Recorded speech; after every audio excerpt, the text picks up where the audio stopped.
The night shattered in a single breath when she leaned into the cold and whispered that it should end fast, and the men who had roared in on thunderous engines did the one thing no one expected, reaching to lift the torn edge of her shirt to check for wounds, only to freeze as if time itself had slammed on the brakes. The road lights hummed. The engines ticked as they cooled. Every heartbeat suddenly sounded too loud. Before the story pulls you deeper, take a second to like, comment, share, and subscribe if you believe in kindness and second chances, because this is one of those moments where humanity decides who it wants to be.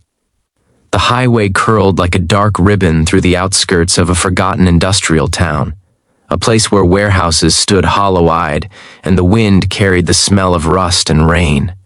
She'd been running until her lungs burned and her legs shook, not from fear alone, but from the weight of days that had stacked one on top of the other like bricks on her chest. Her shoes were wrong for running, her coat too thin for the season, her hands numb from gripping a secret she did not know how to tell.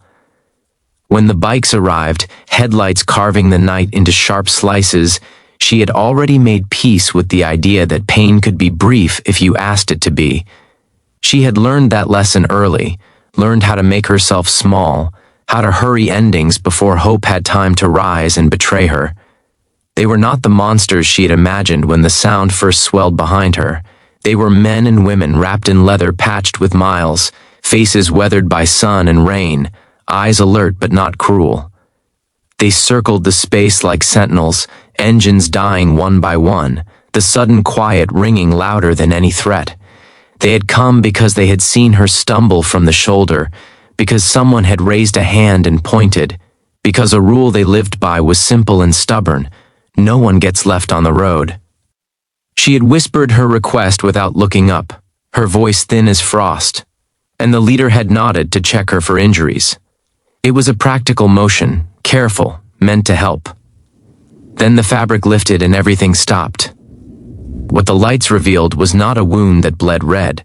It was a map of survival etched into skin, the pale ladder of a surgical scar running where a rib had once cracked and healed wrong, the medical port shadowed near her collarbone like a small, forgotten coin, the bruising that bloomed from months of treatment rather than fists.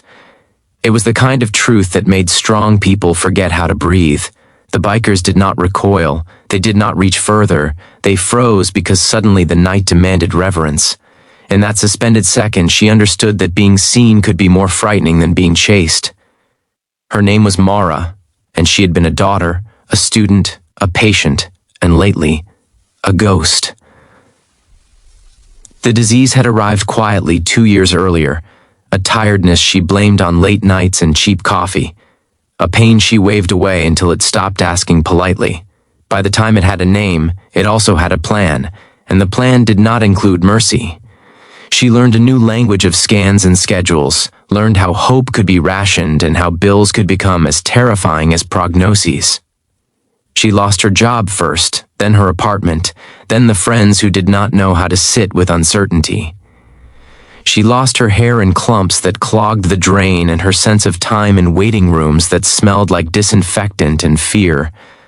The clinic that had been her anchor became a locked door one afternoon when a clerk slid a paper across the counter and told her the treatment could not continue without payment. There were rules, the clerk said, eyes already drifting to the next person in line. Mara walked out into sunlight that felt offensive in its cheer, and she kept walking because stopping meant admitting that the floor could drop out from under you and no one would notice. She sold what she could, slept where she could, learned how hunger sharpened the mind and dulled the heart. She learned how to whisper requests to the dark because the dark did not ask for insurance cards. Back on the highway, the bikers moved again, slowly, as if afraid to break something fragile. They offered water, a jacket, a seat on the edge of a curb. They did not ask questions right away. Their leader, a woman with gray braided into her hair and kindness worn as plainly as her boots, knelt to eye level and let silence do the work of trust. Mara shook with cold and adrenaline, and the shame of being uncovered, and she hated herself for wanting to cry because crying felt like asking. The leader draped a heavy jacket around her shoulders, leather warm from a long ride, and the world narrowed to that simple, astonishing fact. They listened when she found words, not in neat lines but in fragments that spilled and stumbled.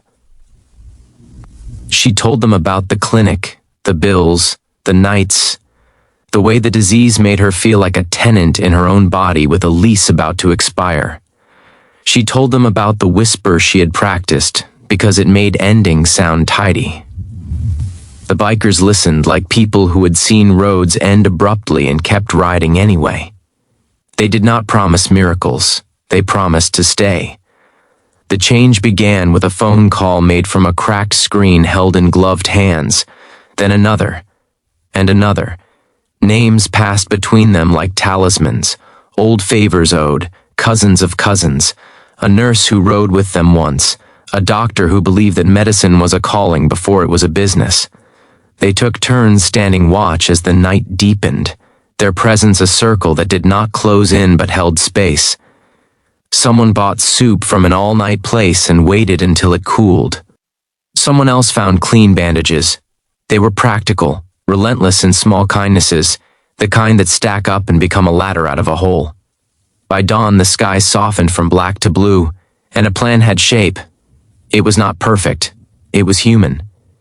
They would get her to a hospital an hour away where a foundation could bridge the gap while paperwork caught up. They would ride with her, not behind. They would make noise if doors closed. Mara watched the sun rise and felt something loosen in her chest that she had kept cinched tight for months. It scared her, that loosening, because hope was a muscle that ached when you tried to use it after too long. The ride was a procession that turned heads in quieted rooms. Leather and denim-filled corridors usually ruled by white coats. Forms were signed. Phones rang. The leader spoke with the steadiness of someone who knew that being polite and unyielding was a skill. Mara sat and waited and counted tiles and practiced breathing through fear. When the nurse returned with a wristband and a smile that reached her eyes, Mara pressed her lips together to keep from breaking. She was not cured.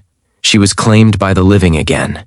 Treatment resumed, imperfect and exhausting, threaded with setbacks and small victories. The bikers visited when they could, parking in a line that made the security guards sigh and the children grin.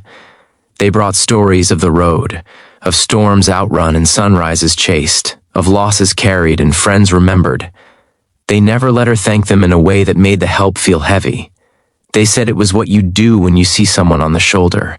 Over weeks, then months, Mara gained weight and color and a stubborn light in her eyes. She learned how to ask without apologizing. She learned that strength could look like accepting a hand. There were bad days, days when the whisper returned, tempting in its simplicity.